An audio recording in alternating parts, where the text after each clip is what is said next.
brother and best man here today.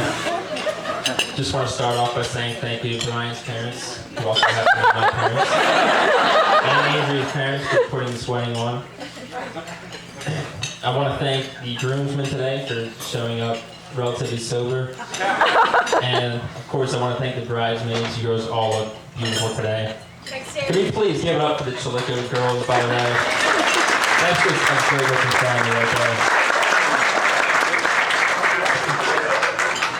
Now on to the star of the show today, Andrea. Andrea, you look absolutely stunning. I've never seen a bride look as gorgeous as you do today. And Brian, just want to say what an honor it is to be Brian's best man.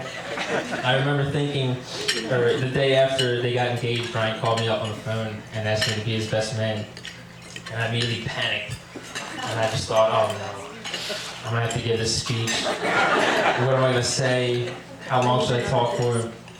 And so I scoured the internet for ideas. And I came across one website that said that the best man speech should be about as long as it takes the groom to make love.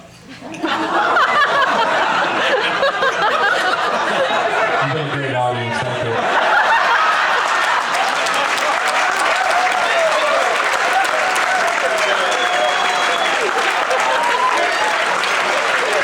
Hurry up while we're doing it.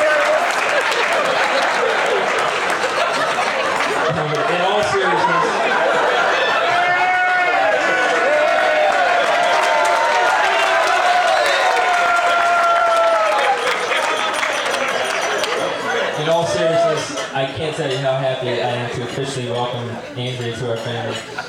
Andrea and I go way back. We were in the same first grade class together, and we instantly became friends because we would both sit in the back of the classroom and cry. We would just cry our eyes out all day long because we missed our moms.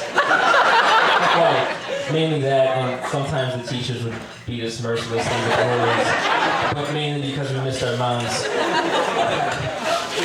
This went on for weeks, and so Andrea and I formed an immediate bond, and we became pretty close.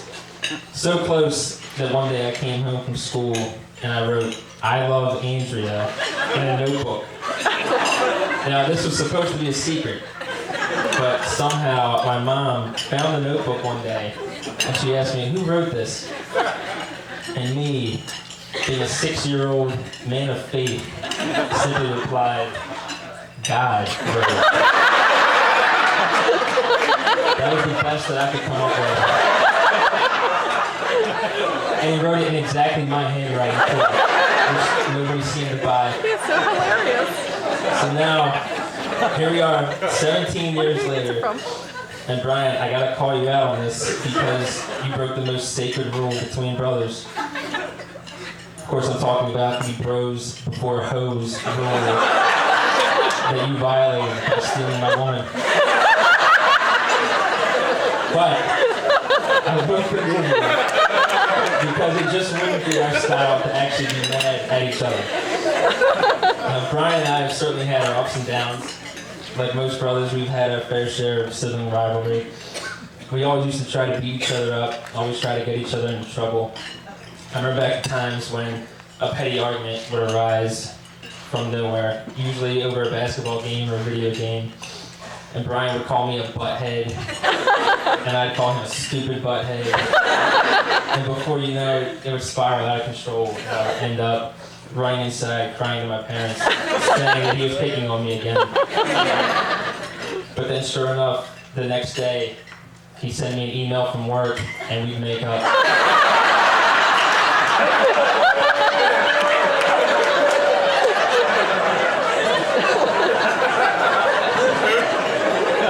Those of us that know him well know how easy it can be to get into an argument with him, and we also know how hard it can be to get out of that same argument.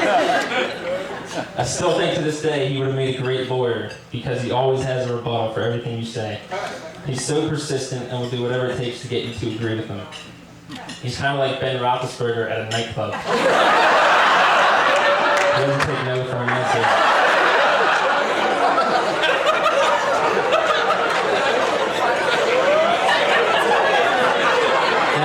Most of you don't know this, Brian has had a couple of love interests in his life besides Andrea.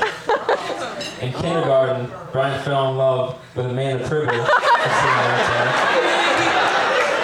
She would come over to our house for play dates, and they were inseparable. However, this was not meant to be. At their kindergarten graduation, our grandfather and Amanda's grandfather saw each other, and they realized. So I dug down deep into the roots of Andrew's family tree, and I gotta admit, I was a little worried as to what I might find. I started thinking, all right, well, worst case scenario, they move to West Virginia, they find new jobs, they make new friends. I'll see them on holidays. Well, luckily, after hours upon hours of research, I'm proud to announce that these two are not related in any way whatsoever. Now I'd like to end with a little poem that I wrote for this occasion. Brian's been a great brother to me. I used to get into bars using his ID. I've seen him laugh and cry. I've seen him drunk and high. And I was just at the bachelor party. It's pretty much high part. When it came to basketball, he could certainly play. He's got a killer crossover and a wicked J. But his skin's the wrong color. If only he were a brother, he'd be playing in the NBA. We've had many battles over video games. We kicked and screamed and called each other names. This was just yesterday. I'm embarrassed to say we should both hang our heads down in shame. When we were younger, people thought we were twins. We'd wear the same clothes and we were both so thin. But some time ago, his gut started to show, and he added a second chin.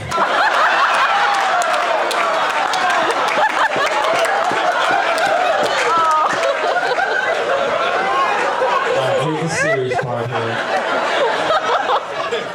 This is good. Having you both in my life, I feel truly blessed. I'm certain your marriage will be a success. You're perfect together, even in bad weather, and I wish you nothing but the best.